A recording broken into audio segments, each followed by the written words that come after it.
प्यारे बच्चों, आज हम लोग भौतिक विज्ञान और मैथ के बाद एक अपनी नई श्रृंखला को शुरू कर रहे हैं, रसायन विज्ञान।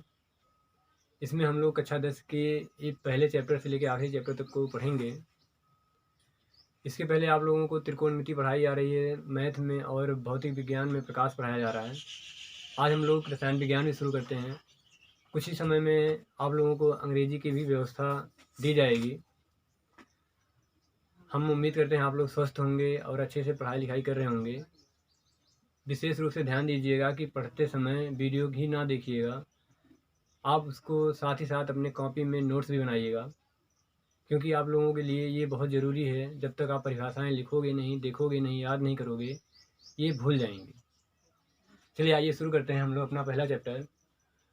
ये है रासायनिक अभिक्रियाएं एवं उनके प्रकार। तो इस चैप्टर को हम लोग पढ़ने से पहले कुछ परिवर्तन हमारे जो आसपास होते हैं उनको देख लेते हैं। जैसे आप लोगों ने कई बार सुना होगा कि दूध फट जाता है, यानी दूध का फटना। तो कभी आप लोग विचार किए कि दूध क्यों फटता है? चलिए अच्छा, आज देखेंगे हम लोग क्यों फटता है दूध। कभी आप लोग सोचे कि लोहे पर जंग क्यों लगती है? लोहे पे जंग क्यों लगती है? कभी आपने विचार किया कि भोजन पकाने के बाद कुछ समय रखने के पश्चात उसमें दुर्गंध आने लगती है?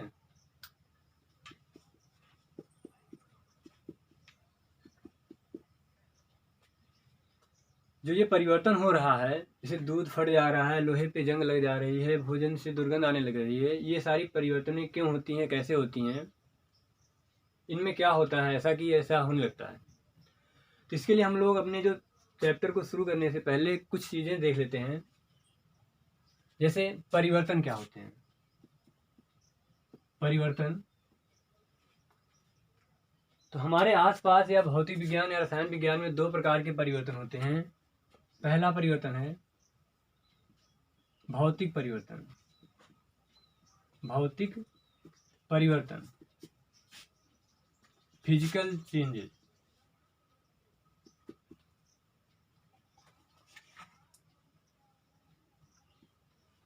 भौतिक परिवर्तन, भौतिक परिवर्तन में क्या होता है कि जो पदार्थ है उसका संगठन तो वही रहता है, लेकिन उसकी संरचना, उसका स्वरूप, उसका परिवर्तित हो जाता है। जैसे उदाहरण के लिए अगर हम लोग एक लें, जल से बर्फ का बनना। जल से बर्फ का बनना और पुनः बर्फ से जल का बनना,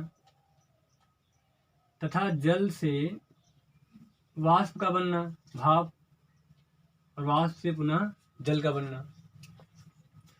तो आइए हम भौतिक परिवर्तन की परिभाषा को देखें। तो ऐसा परिवर्तन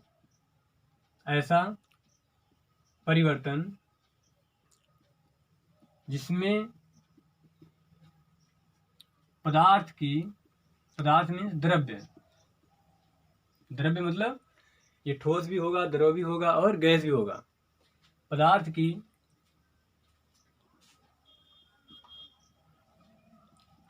भौतिक अवस्था में परिवर्तन होता है।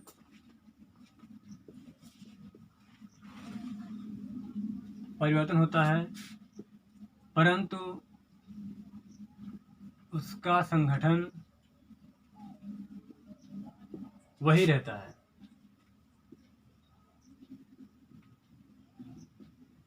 कामा भौतिक परिवर्तन कहलाता है।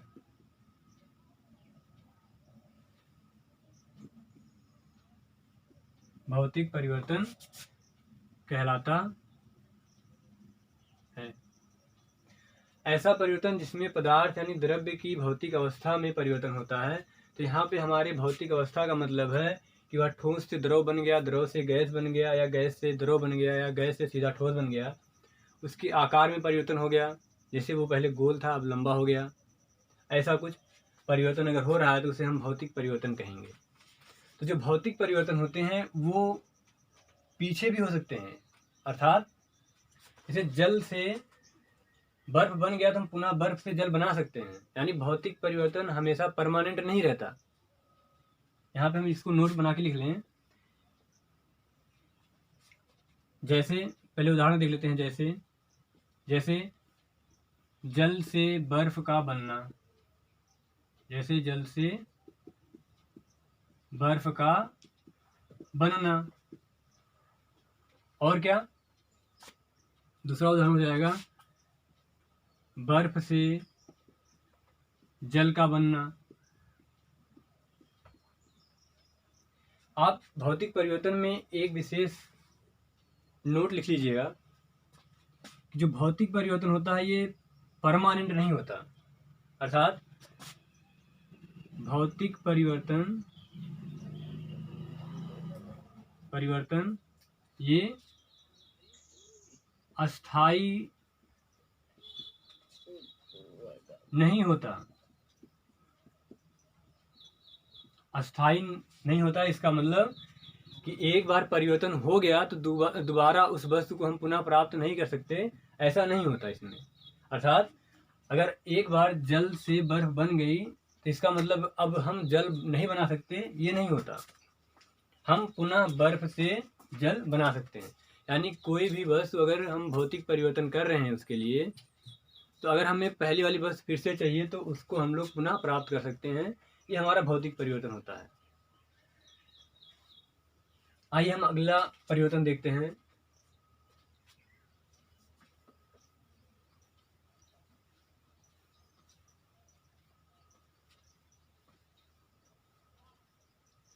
अगला हमारा परिवर्तन है रासायनिक परिवर्तन। रासायनिक परिवर्तन, केमिकल चेंज। रासायनिक परिवर्तन हमारा परमानेंट होता है। अर्थात एक बार कोई वस्तु दूसरे वस्तु में परिवर्तित हो गई तो पुनः हम दूसरी वस्तु से पहली वस्तु को नहीं प्राप्त कर सकते। तो ऐसा इसकी परिभाषा देखें हम लोग। ऐसे परिवर्तन जिनमें पदार्थ यानी द्रव्य की भौतिक अवस्थाओं के साथ साथ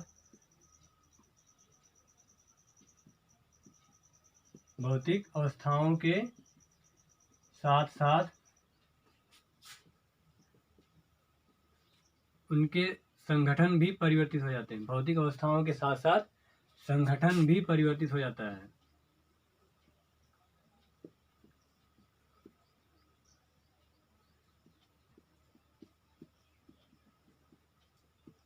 संगठन भी बदल जाता है, कामा रासायनिक परिवर्तन कहलाता है।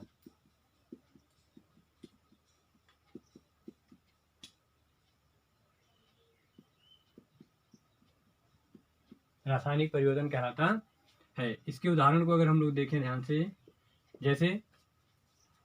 जैसे दूध से दही का बनना। दूध से दही का बनना, लोहे पर जंग का लगना।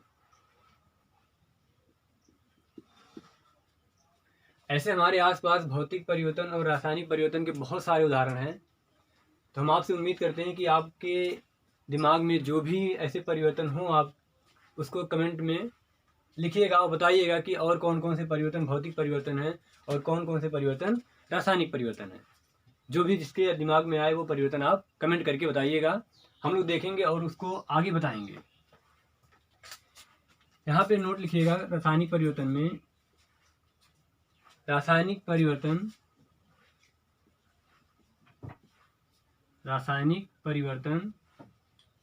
अस्थाई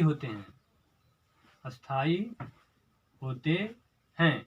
अर्थात हम दूध से दही अगर बन गई तो हम पुनः दही से दूध प्राप्त नहीं कर सकते। ये परिवर्तन जो हो गया ये अस्थाई परिवर्तन है। लेकिन जो जल से बर्फ का बनना था वो अस्थाई परिवर्तन नहीं बल्कि अस्थाई परिवर्तन था। हम पुनः बर्फ से जल बना सकते हैं। तो हमारे पास अभी तक 2 हेडिंगें आई, एक भौतिक परिवर्तन, दूसरा रासायनिक परिवर्तन। आगे हम लोग अपने चैप्टर को देखते हैं।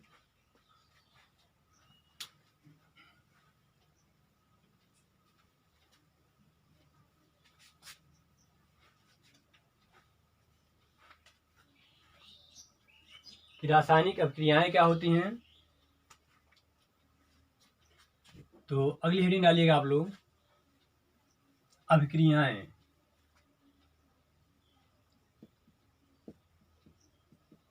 अभिक्रियाएं, रिएक्शंस।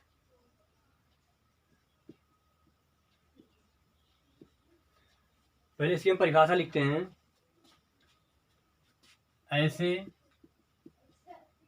ऐसी क्रियाएं जिसमें पदार्थ का संघटन व गुणधर्म बदल जाए, उसे बदल जाए, अभिक्रियाएं कहलाती हैं। अभिक्रियाएं कहलाती हैं। अभिक्रिया क्या है? ऐसी क्रिया माने ऐसा परिवर्तन जिसमें पदार्थ का संघटन और गुणधर्म बदल जाए। जैसे गुणधर्म बदल जाए का मतलब उसका रंग बदल जाए, उसका स्वाद बदल जाए, उससे उसके बनावट में परिवर्तन हो जाए। तो अभिक्रियाएं ऐसी क्रियाएं होती हैं या ऐसे परिवर्तन होते हैं जिनमें पदार्थ के संगठन व गुणधर्म सब कुछ बदल जाते हैं।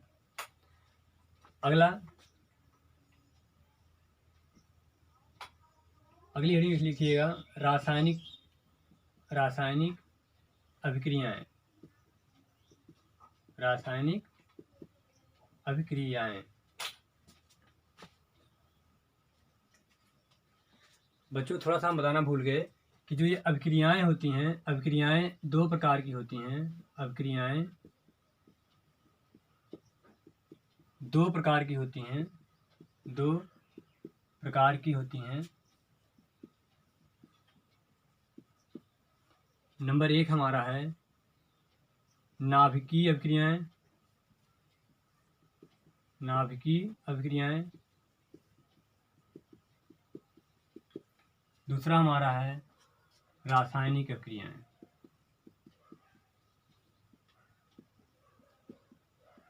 रासायनिक अभिक्रियाएं। हमारी अभिक्रियाएं 2 प्रकार की होती हैं, एक रासायनिक अभिक्रिया और दूसरा नाभिकीय अभिक्रिया। तो हमारी पहली हेडिंग अगली होगी कि नाभिकीय अभिक्रिया क्या होती है। नाभिकीय अभिक्रियाएं। नाभिकीय अभिक्रियाएं। नाभिकीय अभिक्रियाएं ऐसी अभिक्रियाएं होती हैं जिसमें परमाणु के नाभिक भाग लेते हैं। ऐसी अभिक्रियाएं, परिभाषा देखिएगा, ऐसी अभिक्रियाएं जिनमें परमाणु के नाभिक भाग लेते हैं। नाभिक भाग लेते हैं। ऐसी अभिक्रियाएं जिनमें परमाणु के नाभिक भाग लेते हैं, नाभिकीय अभिक्रियाएं कहलाती हैं। नाभिकीय अभिक्रियाएं कहलाती हैं। जैसे आप लोगों ने सुना होगा रेडियो एक्टिवता। तो रेडियो एक्टिवता में जैसे यूरेनियम है, ये तत्व विघटित होकर के लेड बना लेता है। यूरेनियम ये 92 पर है और लेड हमारा 82 पे है। तो इस अभिक्रिया को हम लोग नाभिकीय अभिक्रिया कहते हैं, क्योंकि जो यूरेनियम होते हैं या रेडियो एक्टिव तत्व होते हैं, उदाहरण के लिए हम लोग अगर लिख लें, जैसे रेडियो एक्टिव तत्वों का, जैसे रेडियो एक्टिव तत्वों का अस्थायी तत्वों में, अस्थायी तत्वों में परिवर्तन, अस्थायी तत्वों में परिवर्तन। जो रेडियो एक्टिव तत्व होते हैं वो अस्थायी होते हैं, बहुत ही अस्थायी, क्योंकि उनमें जो नाभिक है, नाभिक में न्यूट्रॉन और प्रोटॉन, इनकी संख्या में बहुत ज़्यादा परिवर्तन होने की वजह से उनका नाभिक बहुत ज़्यादा अस्थायी हो जाता है, जिसको अस्थायी करने के लिए वो अपने नाभिक से कुछ किरणें निकालते हैं। उन किरणों का नाम है अल्फ़ा किरणें, बीटा किरणें, गामा किरणें, अल्फ़ा बीटा गामा किरणें। इन किरणों का वो लोग उत्सर्जन करते हैं और इसके परिणाम स्वरूप वो अस्थायी तत्व से एक अस्थायी तत्व में परिवर्तित हो जाते हैं। तो ऐसे परिवर्तन को हम लोग नाभिकीय अभिक्रियाएं कहते हैं। ये भी परमानेंट है, ये भी अभिक्रिया है। यानी यूरेनियम जो था ये बहुत ज़्यादा अस्थायी था, वो परिवर्तित हो गया किसमें? लेड में। और ये कैसे परिवर्तित हुआ? उसने अपने नाभिक से अल्फा बीटा गामा किरणों का उत्सर्जन किया। कहाँ से किया? नाभिक से। नाभिक में सारी क्रियाएं हुई हैं, इसलिए इस अभिक्रिया को हम लोग नाभिकीय अभिक्रिया कहते हैं। अगला हमारा परिवर्तन है या अगली अभिक्रिया है रासायनिक अभिक्रिया। रासायनिक अभिक्रिया, केमिकल रिएक्शन। तो केमिकल रिएक्शंस, रासायनिक अभिक्रियाएं क्या होती हैं, इसकी परिभाषा अगर हम लोग देखें तो ऐसी अभिक्रिया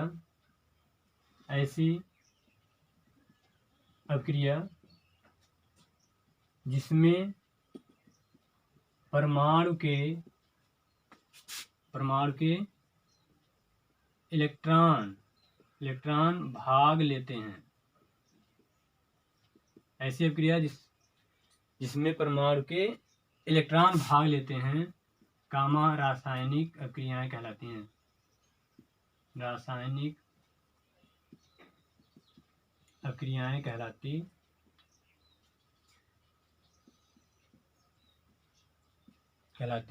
हैं। जैसे कार्बन है, इसको अगर हम लोग वायु में जलाएं तो ये CO2 बन जाता है। तो जो ये कार्बन का जलना है, इसमें कार्बन के और ऑक्सीजन के इलेक्ट्रॉनों ने भाग लिया है, इसलिए हम इस अभिक्रिया को रासायनिक अभिक्रिया कहते हैं। तो नाभिकीय अभिक्रिया में हमारे नाभिक भाग लेते हैं, रासायनिक अभिक्रिया में हमारे इलेक्ट्रॉन भाग लेते हैं। आइए अगली हेडिंग हम लोग देखते हैं कि नाभिकीय अभिक्रियाएं तो पता चल गई क्यों होती हैं, क्योंकि इनका जो नाभिक होता है वह बहुत ही अस्थायी होता है। नाभिकीय अभिक्रियाएं क्यों होती हैं? क्योंकि इनका नाभिक बहुत ही अस्थायी होता है। अस्थायी क्यों होता है? क्योंकि जो नाभिक में न्यूट्रॉन और प्रोटॉन के कण हैं, इनमें बहुत ज़्यादा अंतर होता है। अर्थात न्यूट्रॉन जो है बहुत अधिक होते हैं, प्रोटॉन कम होते हैं, जिसकी वजह से नाभिक अस्थायी हो जाता है। और उसे अस्थायी बनाने के लिए अपने नाभिक से वो लोग अल्फा बीटा गामा किरणों का उत्सर्जन करते हैं और एक तत्व से दूसरे तत्व में परिवर्तित हो जाते हैं। तो आप देख सकते हो कि पहले ये यूरेनियम था, इसके में 92 इलेक्ट्रॉन थे, अब वो परिवर्तित होकर लेड हो गया, उसमें 22 इलेक्ट्रॉन है। यानी एक पूरा तत्व ही दूसरे तत्व में परिवर्तित हो गया, पूरा सब कुछ परिवर्तित हो गया। तो इसलिए ये क्या है? अभिक्रिया है। और यहाँ पे रासायनिक अभिक्रिया में क्या है? रासायनिक अभिक्रिया में परमाणु के इलेक्ट्रॉन भाग लेते हैं। इलेक्ट्रॉन कैसे भाग लेते हैं? अपने अष्टक को पूरा करने के लिए एक परमाणु अपना इलेक्ट्रॉन देता है, दूसरा परमाणु अपना उसका इलेक्ट्रॉन लेता है, या वो आपस में इलेक्ट्रॉनों की साझेदारी करते हैं और एक नए पदार्थ का निर्माण करते हैं। जैसे कार्बन माने लकड़ी। अगर आप लकड़ी को जलाओगे तो वहाँ पे CO2 गैस निकलेगी। तो जो ये परिवर्तन है, ये अभिक्रिया है, ये रासायनिक अभिक्रिया है। क्यों? क्योंकि इसमें कार्बन और ऑक्सीजन के इलेक्ट्रॉनों ने भाग लेकर CO2 बनाया है। आइए हम लोग और विस्तृत जानते हैं कि रासायनिक अभिक्रियाएं क्यों होती हैं। अगली हेडिंग डालिएगा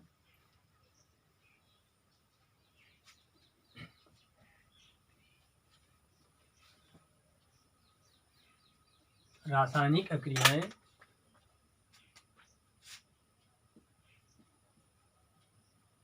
रासायनिक अभिक्रियाएं क्यों होती हैं?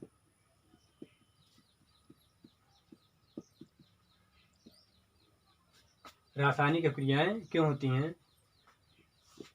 तो हम इस अभिक्रिया को कि क्यों होती है, इसको हम लोग एक शार्ट रूप में देखते हैं कि सभी पदार्थ जितने भी हैं या ब्रह्मांड में जितनी भी वस्तुएं हैं, चाहे मनुष्य हो या कोई भी वस्तु हो, कोई पदार्थ हो, वो अस्थाई होना चाहता है, अस्थाई होना चाहता है। यानी सभी लोगों की प्रवृत्ति होती है कि वो क्या हो, अस्थाई हों।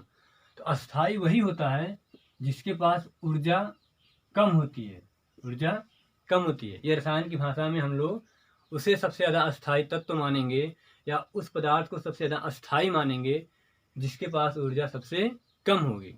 इसको हम लोग थोड़ा सा उदाहरण से देखते हैं। जैसे मान लीजिए ये हमारे पास एक किताब है, तो इस किताब को रखने के हमारे पास 3 तरीके हैं। एक इस तरह से, दूसरा इस तरह से, तीसरा इस तरह से। तो हम लोग किस अवस्था में रखें कि ये सबसे ज़्यादा अस्थाई हो? तो आप लोग जानते हो कि जब कोई वस्तु ऊंचाई पे रहती है तो उसकी ऊर्जा क्या होती है, mgh होती है। ऊर्जा क्या होती है, mgh। कौन सी ऊर्जा? ये स्थितिज ऊर्जा, स्थितिज ऊर्जा।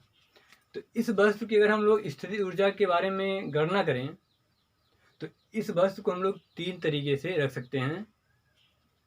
एक ये है, एक ये है और एक ये। तो हम लोग इसको उस अवस्था में रखेंगे जिसमें इसकी ऊर्जा सबसे अधिक है। और आपको पता भी अगर ये बुक गिरेगी, किताब गिरेगी, तो ये इसी अवस्था में गिरेगी। क्यों? उस चीज़ को आज हम लोग देखते हैं। आप लोगों ने पढ़ा होगा 9th में कि जो पृथ्वी है यह सभी वस्तुओं को अपने केंद्र की ओर खींचती है, सभी वस्तुओं को अपने केंद्र की ओर खींचती है, यानी सभी वस्तुओं पे ये अपना एक बल लगाती है। तो जो पृथ्वी है ये वस्तु पर बल कहाँ लगाती है? वो बल यहाँ पे लगाती है, यहाँ पे। यानी अगर हम इस किताब को ऐसे रखें, ये जिस बिंदु पर टिक जाएगी ऐसे, उसी बिंदु को वो खींचती है। ये वस्तु कितनी बड़ी है पृथ्वी से उसे मतलब नहीं है, उसे सिर्फ उस बिंदु से मतलब है जहाँ पर उस पूरे वस्तु का द्रव्यमान निहित है, यानी जहाँ पर उसका पूरा द्रव्यमान केंद्रित है। पृथ्वी को बस उसी बिंदु से मतलब है। उस बिंदु को हम लोग गुरुत्व केंद्र कहते हैं। क्या कहते हैं? गुरुत्व केंद्र। तो पृथ्वी को केवल उस गुरुत्व केंद्र से मतलब है और पृथ्वी उसी गुरुत्व केंद्र को अपने केंद्र की ओर खींचती है। अगर वो अपने केंद्र की ओर खींच रही है तो वो चाहेगी कि उसका जो गुरुत्व केंद्र है वस्तु का, वह उसके बहुत ही समीप हो। अब ये किताब है तो अंदाजा लगाइए कि इसका गुरुत्व केंद्र कहाँ पे होगा? यहाँ कहीं पे होगा। गुरुत्व केंद्र इसका कहाँ होगा? यहाँ पे कहीं होगा। तो पृथ्वी चाहेगी कि यह केंद्र उसके समीप हो, बहुत समीप हो। अब ये बताइए, अगर वस्तु इस तरह से गिरती है, इस तरह से गिरती है, तो ये कितनी ऊंचाई पे रहेगी?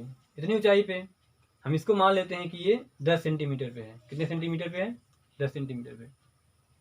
अगर किताब ऐसे गिरी तो यानी यह जमीन से कितनी ऊंचाई पे रहेगा इसका गुरुत्व केंद्र? 10 सेंटीमीटर।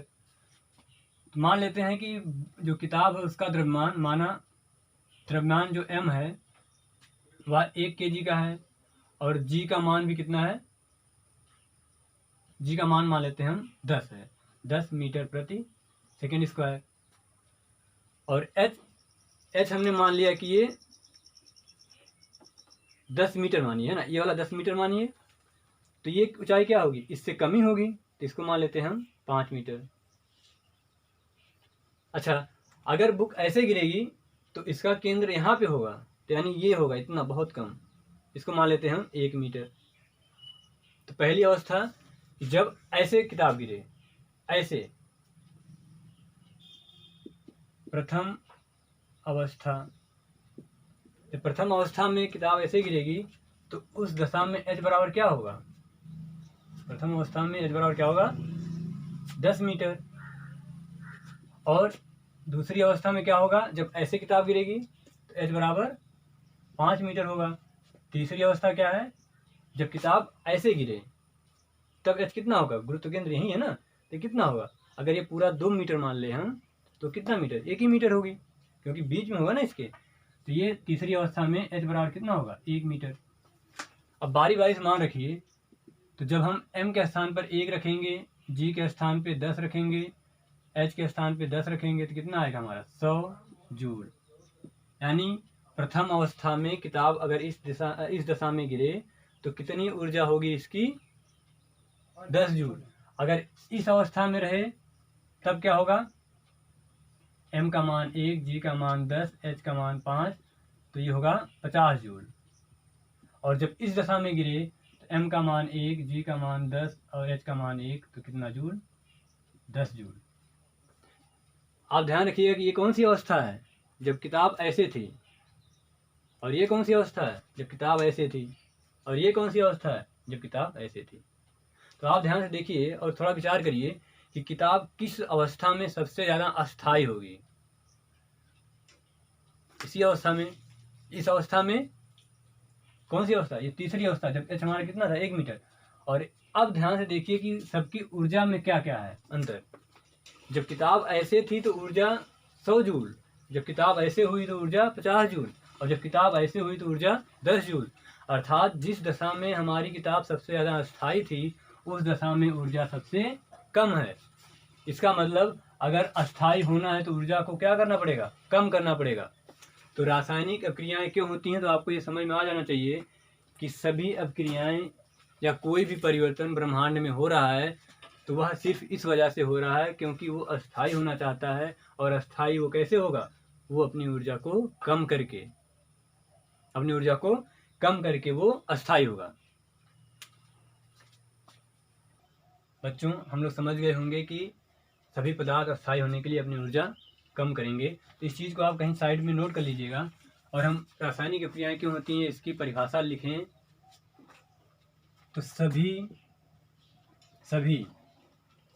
पदार्थ अस्थायित्व को प्राप्त करने के लिए, अस्थायित्व को प्राप्त करने की प्रवृत्ति रखते हैं, अर्थात सभी वस्तुएं ब्रह्मांड में जो हैं वो अस्थायी होना चाहती हैं, प्रवृत्ति रखते हैं, जिसके लिए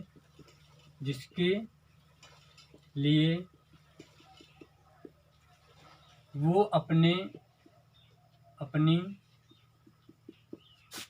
ऊर्जा को कम करते हैं, जिसके लिए वो अपनी ऊर्जा को कम करते हैं, इसके लिए वो अपनी ऊर्जा को कम करते हैं। आगे देखिए कि रासायनिक अभिक्रिया में कुछ शब्द होते हैं, जैसे रासायनिक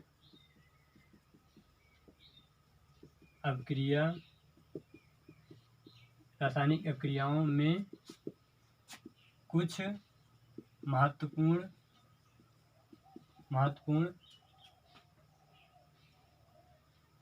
परिभाषाएं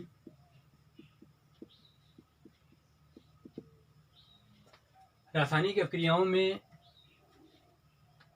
कुछ महत्वपूर्ण बातें हैं जो हम लोगों को जाननी चाहिए। जैसे पहला है, इसको हम लोग जल्दी जल्दी देख लेंगे, अभिकारक।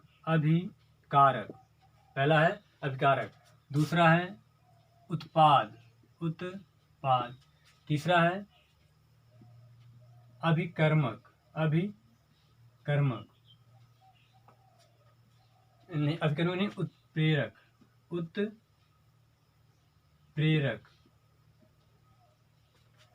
अभिकारक क्या है, अभिकारक ऐसे पदार्थ जो रासायनिक अभिक्रिया में भाग लेते हैं, अर्थात कहीं पर कोई रासायनिक अभिक्रिया हो रही है तो जो पदार्थ वहाँ पे सम्मिलित हो रहे हैं उन्हें हम लोग कहेंगे अभिकारक। जैसे अभी हम लोगों ने C+O2 = CO2 देखा था, तो इसमें कौन कौन से पदार्थ अभिक्रिया में भाग ले रहे हैं, कार्बन ले रहा है और ऑक्सीजन, तो इन दोनों को हम लोग क्या कहेंगे, अभिकारक। तो ऐसे पदार्थ जो रासायनिक अभिक्रियाओं में सम्मिलित होते हैं, भाग लेते हैं, उन्हें हम लोग अभिकारक कहते हैं। और ऐसे पदार्थ जो अभिक्रिया के परिणाम स्वरूप प्राप्त होते हैं, अभिक्रिया के परिणाम स्वरूप प्राप्त होते हैं, ऐसे पदार्थ जो अभिक्रिया के परिणाम स्वरूप प्राप्त होते हैं उन्हें हम लोग उत्पाद कहते हैं। जैसे यहाँ पे हमें अभिक्रिया होने के बाद क्या मिला, CO2। CO2 हमारा क्या है, उत्पाद है। और एक कुछ चीज़ें और होती हैं जो इस अभिक्रिया को उत्तेजित करती हैं, यानी वो बाहर से मिलाया जाता है। कुछ चीज़ें ऐसी होती हैं जो इनमें बाहर से मिला देने पर यह अभिक्रिया बहुत तेज़ी से होती है या धीमी गति से होने लगती है। हमें अगर अभिक्रिया को तेज करना या धीमा करना है तो उसके लिए हम बाहर से कुछ पदार्थ मिलाते हैं, तो उन पदार्थों को हम लोग उत्प्रेरक कहते हैं। ऐसे बाहरी पदार्थ, तो इसको हम कहेंगे ऐसे बाहरी पदार्थ जो अभिक्रिया को प्रभावित करते हैं, जो अभिक्रिया को प्रभावित करते हैं। प्रभावित मतलब कम या ज़्यादा, ब्रैकेट में क्या लिख लेंगे, कम या ज़्यादा करते हैं, प्रभावित करते हैं, कामा उत्प्रेरक कहलाते हैं। तो हमने 3 शब्द देखे, अभिकारक, उत्पाद और उत्प्रेरक। तो ऐसे पदार्थ जो रासायनिक अभिक्रिया में भाग लेते हैं उन्हें हम लोग अभिकारक कहते हैं। जैसे यहाँ पे C+O2 ये दोनों क्या हैं, अभिकारक हैं। और ऐसे पदार्थ जो हमें अभिक्रिया के परिणाम स्वरूप यानी अभिक्रिया होने के बाद प्राप्त होने हम लोग उत्पाद कहते हैं। और कुछ ऐसे पदार्थ होते हैं जिन्हें हम लोग बाहर से मिलाते हैं। क्यों मिलाते हैं, ताकि ये अभिक्रिया हमारे अनुसार हो, हमारी इच्छा के अनुसार हो। यानी अगर हम लोग कम चाहते हैं तो धीरे धीरे हो, ज़्यादा चाहते हैं तो तेज़ी से हो। तो वो किसी के रहने की उपस्थिति की वजह से होता है। तो उन बाहरी पदार्थों को हम लोग कहते हैं उत्प्रेरक। तो जैसे आप लोग लिख लीजिएगा C+O2 ये हो गया CO2, इसे हम कहते हैं अभिकारक। और इसे क्या कहते हैं, ये भी हमारा क्या है, अभिकारक है। और ये हमारा क्या है, ये हमारा उत्पाद है। आप ये चीज़ ध्यान रखिएगा कि जो ये तीर है, इस तीर के बाईं ओर जितने भी चीज़ें लिखी होंगी वो हमारे अभिकारक होंगे, और इस तीर के दाहिनी ओर जितनी भी चीज़ें होंगी वो उत्पाद होंगे। तो रासायनिक अभिक्रिया के बारे में हमारी ये 3 शब्द को याद रखेंगे, अभिकारक, उत्पाद और उत्प्रेरक। ये हमारा अभिकारक, उत्पाद और उत्प्रेरक हो गया। अब अगली हेडिंग डालिएगा रासायनिक समीकरण। अगली हेडिंग डालिएगा रासायनिक समीकरण, केमिकल इक्वेशंस। रासायनिक समीकरण,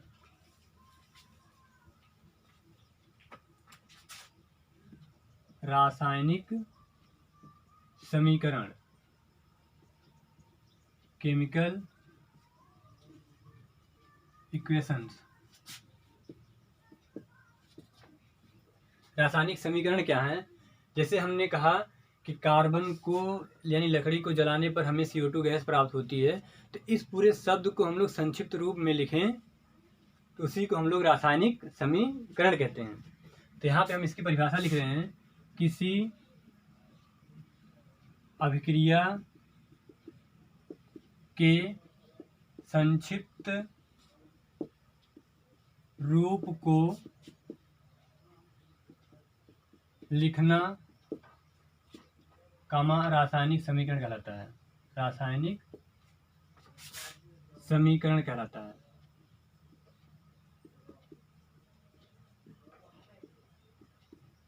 हम ये बोले कि जैसे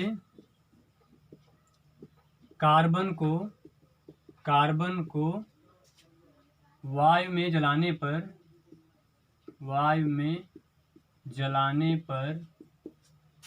कार्बन डाइऑक्साइड गैस बनती है। तो कार्बन को वायु में जलाने पर कार्बन डाइऑक्साइड गैस बनती है। तो इस शब्द को, पूरे इस सेंटेंस को हम लोग अगर संक्षिप्त रूप में लिखें तो कार्बन प्लस ऑक्सीजन को जलाने पर हमें क्या प्राप्त होता है, कार्बन डाइऑक्साइड गैस। तो ये जो संक्षिप्त रूप है इस पूरे शब्द का, इस शब्दों का जो संक्षिप्त रूप है, इसी को हम लोग क्या कहते हैं? रासायनिक समीकरण। ये हमारा क्या है? रासायनिक समीकरण। तो आप ध्यान दीजिएगा कि जो ये तीर है, ये तीर बता रहा है कि ये अभिकारक हैं। इसके बाईं ओर क्या है? अभिकारक। तो एक नीचे ऐसे लिख लीजिएगा कि ये अभिकारक होते हैं, और ये तीर बता रहा है कि ये परिवर्तित हो रहा है इसमें, यानी अभिकारक बदल रहा है किसमें? उत्पाद में। आपके बाईं ओर अभिकारक, दाईं ओर उत्पाद, और यहाँ पे आपका क्या होगा? उत्प्रेरक होगा। अगर होगा तो ये बीच में उत्प्रेरक होगा। बाईं ओर आपके अभिकारक, दाईं ओर आपके उत्पाद। नोट बना लीजिएगा ऐसे, अगर या यदि दो या दो से अधिक अभिकारक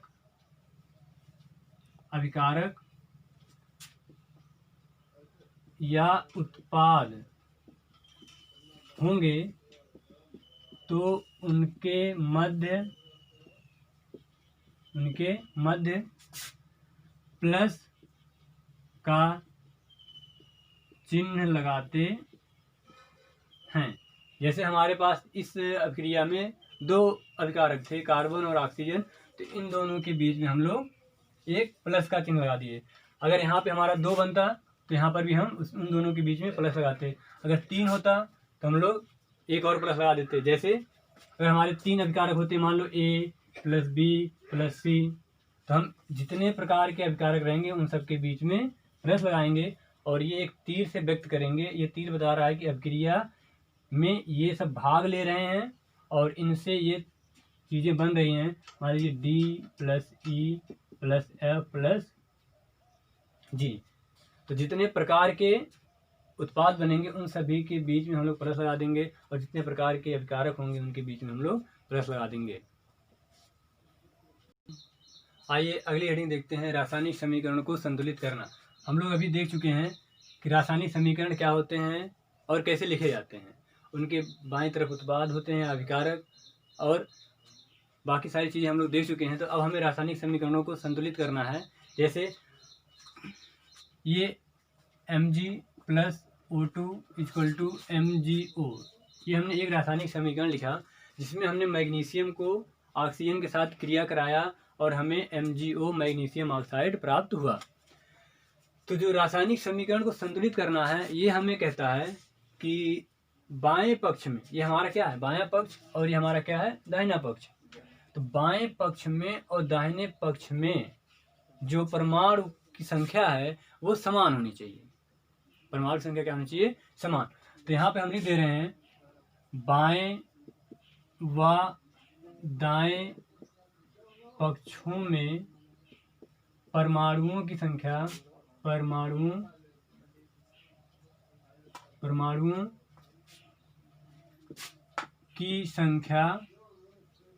की संख्या बराबर होनी चाहिए या समान होनी चाहिए। अर्थात जितने परमाणु आपके बाएं पक्ष में हों उतने ही परमाणु आपके दाहिने पक्ष में भी होना चाहिए। यही रासायनिक समीकरण को संतुलित करना कहलाता है।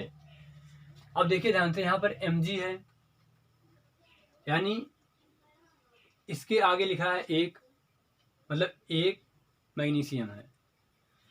तो दाहिने पक्ष में कितने मैग्नीशियम है?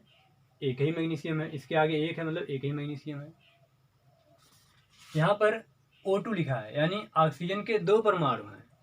O2 माने ऑक्सीजन के 2 परमाणु हैं, और यहाँ पर ऑक्सीजन कितने परमाणु हैं? 1। अर्थात बाएं पक्ष में 1 मैग्नीशियम है तो दाहिने पक्ष में भी 1 मैग्नीशियम है, परंतु बाएं पक्ष में 2 ऑक्सीजन के परमाणु हैं और दाहिने पक्ष में एक ही ऑक्सीजन के परमाणु उपस्थित हैं। तो रासायनिक समीकरण को संतुलित करने का मतलब ये है कि आपके बाएं पक्ष में जितने भी परमाणु हों, सभी परमाणु, उनकी संख्या दाहिने पक्ष के परमाणुओं के बराबर होनी चाहिए। तो यहाँ पे अगर 2 ऑक्सीजन है तो अगर हम लोग यहाँ पर भी 2 कर दें, ध्यान से देखिएगा, ये अपने मन से, इसमें कोई नियम नहीं है केवल आपको ध्यान से देखना है कि हम कहाँ पे कितने से गुणा कर दें या भाग कर दें जिससे दोनों तरफ परमाणुओं की संख्या बराबर हो जाए। ये खुद से करना है, खुद से देखना है।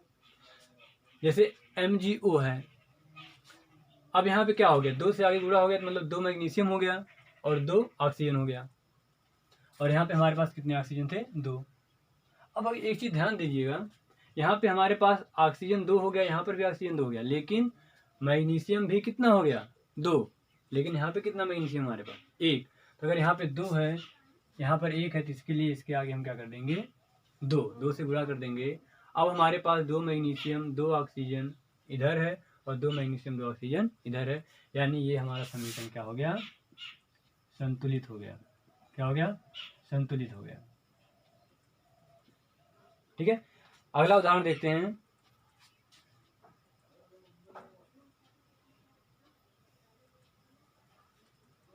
जैसे PbNO3 का होल ट्वाइस, ये हमारा 2Pb, ये हमारा है PbO plus NO2 plus O2। अगला रासायनिक समीकरण हमारा ये है। तो ये हमारा है असंतुलित है। ये कैसा है, असंतुलित है। कैसे चेक करेंगे, तो Pb माने लेड, हमारा 1 है, ठीक है, 1 इधर भी है। N का ट्वाइस है, पूरा होल, देखो ये होल ट्वाइस है, इसका मतलब 2 नाइट्रोजन है। यहाँ पे कितना नाइट्रोजन है, 1 नाइट्रोजन है, यानी N हमारा संतुलित नहीं है। इसके बाद ऑक्सीजन को देखें, तो 3 यहाँ पे, 2 यहाँ पे, 3 दूनाई 6 ऑक्सीजन, ये प्लस नहीं है, 3 दूनाई 6 ऑक्सीजन हो गए। और यहाँ पे कितने ऑक्सीजन है, 1 और 2, यहाँ पे कितना हो गया, 4, 1 और 2 3 और 3 2 5 ऑक्सीजन। यहाँ पे 6 ऑक्सीजन, यहाँ पे 5 ऑक्सीजन, यानी हमारा नाइट्रोजन और ऑक्सीजन संतुलित नहीं है। तो आइए इसको हम लोग बराबर करें। तो ध्यान से देखिएगा, अगर हम लोग यहाँ पे 2 से गुणा कर देते हैं, यहाँ पे 2 से गुणा कर देते हैं, क्यों, क्योंकि हमारे पास 2 ऑक्सीजन यहाँ पे, 2 ऑक्सीजन यहाँ पे, 4। पहले हम लोग ऑक्सीजन को संतुलित कर रहे हैं, तो ऑक्सीजन को अगर संतुलित करें तो उसके लिए अगर हम लोग यहाँ पे 2 से गुणा कर दें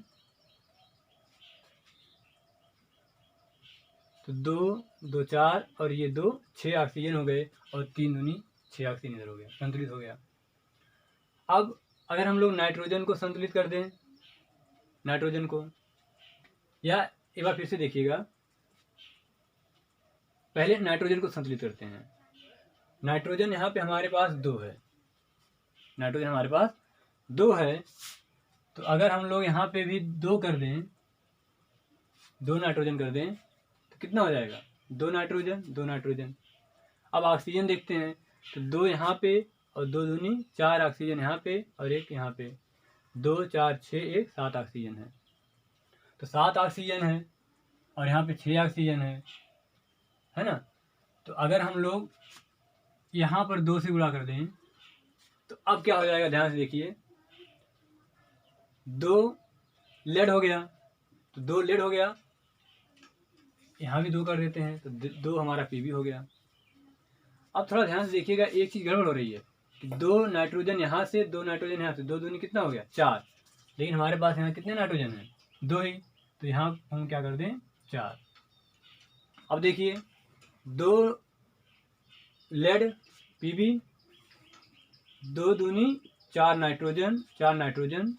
ऑक्सीजन देखिएगा, 3 दूनी 6 ऑक्सीजन यहाँ पे और 6 दूनी 12 ऑक्सीजन इधर है। यहाँ पे कितना है, 2 और 4 दूनी 8, 8 और 2 10 और बचे कितने, 2, 10 2 12, अर्थात अब ये हमारा क्या हो जाएगा, संतुलित हो जाएगा। इसका मतलब हमें यहाँ पर 2 करना होगा, यहाँ पे 4 करना होगा, यहाँ पर 2 से गुणा करना होगा। इसको हम लोग अगले वाले समीकरण में लिख लेते हैं। ये हमारा कौन सा समीकरण था, पहले जो दिया गया था, जो असंतुलित था, अगर हम लोग ऐसे लिख देंगे तो ये हमारा क्या हो जाएगा, संतुलित समीकरण हो जाएगा। तो ये चीज़ें आपको धीरे धीरे प्रैक्टिस से आ जाएंगी। तो यहाँ पे हमें कितना करना था, 4, यहाँ पे 2, यहाँ पे 2, अभी हमारा क्या हो गया, संतुलित। इन चीज़ों का आप प्रैक्टिस करेंगे, अभ्यास करेंगे तो हो जाएगा। और बाकी हम लोग आगे आने वाले वीडियो में बहुत सारे समीकरणों को लिखेंगे और उनको साथ साथ संतुलित भी करेंगे तो अभ्यास भी होता रहेगा और आप धीरे धीरे सीख जाओगे। अब आपके अगली हेडिंग है इन समीकरणों को और अच्छे से व्यक्त करना। इन समीकरणों को और अच्छे से व्यक्त करना, तो यहाँ पे हम लिखेंगे रासायनिक समीकरण में भौतिक अवस्थाओं को व्यक्त करना।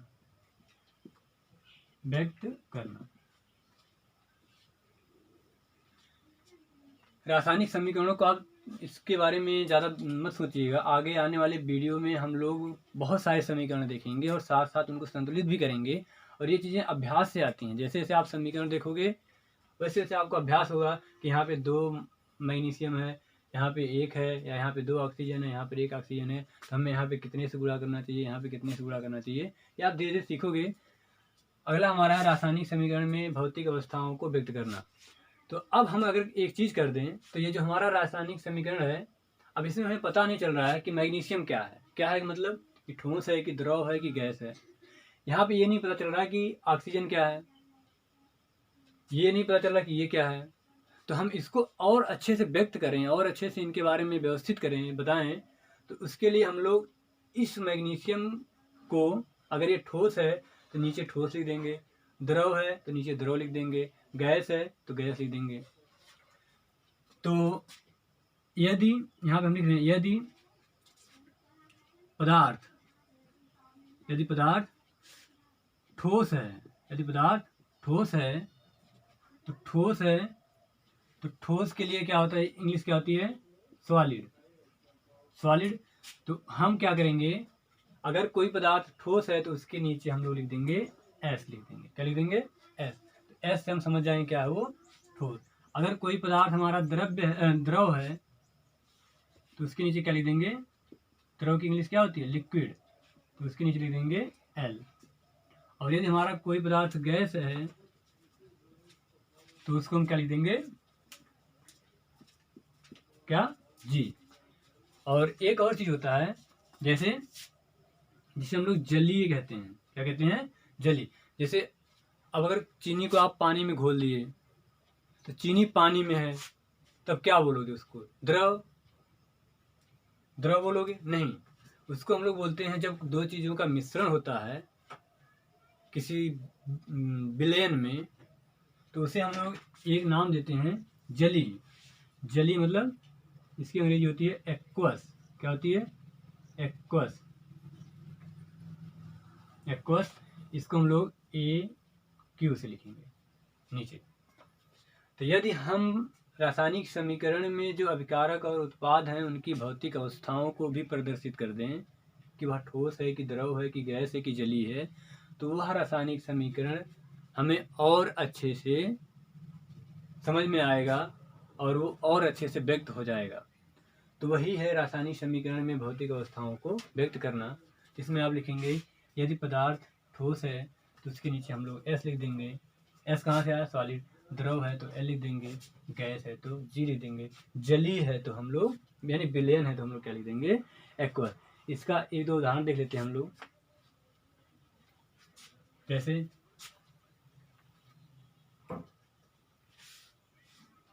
इसका उदाहरण देखिएगा, जैसे हम लोग पहला उदाहरण ही देखे थे, कार्बन प्लस ऑक्सीजन प्लस ये क्या बन रहा था, कार्बन डाइऑक्साइड गैस। तो जो कार्बन होता है, कार्बन कोयला क्या होता है, ठोस होता है। तो इसकी भौतिक अवस्था क्या है, ठोस, तो इसको हमने लिख दिया ठोस। और ऑक्सीजन क्या होती है, गैस, तो इसको लिख दिया हमने गैस। कार्बन डाइऑक्साइड क्या होती है, गैस, तो ये गैस हो गई। तो अब यहाँ पे हमें अभिकारक और उत्पाद के बारे में और अधिक जानकारी प्राप्त हो गई कि जो हमारा अभिकारक है दोनों, एक पहला अभिकारक ये, दूसरा ये, उसमें पहला अभिकारक कार्बन ठोस है और साथ में जो दूसरा अभिकारक हो क्या हमारा, गैस, और जो उत्पाद बना वो भी क्या बना, हमारा गैस। अगला एक उदाहरण और देखते हैं। जैसे प्रकाश संश्लेषण जो अभिक्रिया होती है, जहाँ पे CO2 द्वारा जल से क्रिया करके ग्लूकोज बनाया जाता है, जल से क्रिया करके ग्लूकोज बनाया जाता है और ऑक्सीजन गैस मुक्त होती है। अब इस चीज़ को हम लोग थोड़ा सा संतुलित भी कर लेते हैं। जैसे यहाँ पे संतुलन नहीं है तो ध्यान से देखिए, यहाँ पे एक कार्बन है, यहाँ पे कितने कार्बन है, 6 कार्बन। तो पहले हम कार्बन को अगर संतुलित करें तो यहाँ पे हमें 6 से पूरा करना होगा। तो अब 6 कार्बन यहाँ पे हो गए, 6 कार्बन यहाँ पे, यानी कार्बन की संख्या बराबर हो गई। अगला देखें, हाइड्रोजन की संख्या बराबर करें तो यहाँ पे कितने हाइड्रोजन है, 12। यहाँ पे कितने हाइड्रोजन है, 12 2 14 हाइड्रोजन। यहाँ पे कितने हैं आपके, 2। 12 और 2 ये 14 हाइड्रोजन, और यहाँ पे कितने हैं, 2 हाइड्रोजन। तो यहाँ पे संतुलन नहीं है। और ऑक्सीजन देखें, एक ऑक्सीजन यहाँ पे, और यहाँ पे आप 6 से जब गुणा किए तो 6 दूनी 12, 1 13 ऑक्सीजन हो गए। और यहाँ पे कितने ऑक्सीजन, 6 यहाँ पे, 6 2 8 और 8, और यहाँ पे 1 9, यहाँ पे 9 ऑक्सीजन और यहाँ पे 7 ऑक्सीजन। तो हम क्या करेंगे, ध्यान से देखिए, अगर हम यहाँ पे 12 से गुणा कर दें, 12 से गुणा कर दें तो 12 ऑक्सीजन यहाँ पे, और 12 6 दूनी 12 12 24 ऑक्सीजन हो गया इधर। और यहाँ पे कितना ऑक्सीजन हमारा, 6, और यहाँ पे 6 से गुणा कर दे रहे हैं तो 6 ऑक्सीजन यहाँ पे, 6 से क्या हो गया, 12, और यहाँ पे 6 से गुणा कर देंगे तो 6 दूनी 12, 6 ऑक्सीजन ये, और 6 दूनी 12 ऑक्सीजन, 12 6 18, और 6 ये 18 6 24। तो ऑक्सीजन हमारा 12 12 दूनी 24 बराबर हो गया। अब हाइड्रोजन देख लेते हैं, तो यहाँ पे 12 दूनी 24 हाइड्रोजन हो गया। यहाँ पे कितने हाइड्रोजन हो गए, 12, और यहाँ पे 6 दूनी 12 12 12 24। ये हमारा संतुलित हो गया। अब ध्यान से देखिए, CO2 क्या है, CO2 एक गैस है, अभी हम लोग देखें। तो इसके नीचे अगर हम लोग और अच्छे से प्रदर्शित करें तो उसको लिख देंगे गैस। H2O क्या है हमारा, द्रव है, द्रव माने लिक्विड है, L। जो चीनी बना, तो जो चीनी बना, चीनी ग्लूकोज बना, सॉरी ग्लूकोज बना। अब ये ग्लूकोज क्या है, ये ठोस नहीं है। जो हम लोग ग्लूकोज देखते हैं वो ठोस होता है, वो ठोस नहीं है। ये क्या है, इस जल में घुला हुआ है। देखो यहाँ पे जल है, इस जल में घुला हुआ है, इस जल में घुला हुआ है। एक काम और कर सकते हैं आप, 12 जल यहाँ पे है, 6 जल यहाँ पे है, तो आप इस 6 जल को अगर आप काट दो इस 6 जल से, तो यहाँ पे कितने बचेंगे, 6 जल। तभी देखो संतुलित हो जाएगा।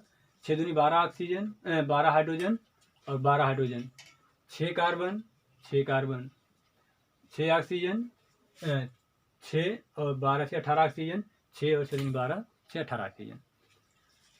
ये जो ग्लूकोज है ये घुला हुआ है जल में, तो जल में जो घुला हुआ हो उसको हम लोग क्या कहते हैं, जलीय यानी एक्वस। और ऑक्सीजन क्या है, हमारी गैस। तो हमने इन भौतिक अवस्थाओं को सभी अभिकारक यानी सभी उत्पाद और सभी पदार्थों के नीचे लिख दिया। तो ये हमारा रासायनिक समीकरण संतुलित भी हो गया और साथ में उनकी भौतिक अवस्थाएं भी व्यक्त की जाए।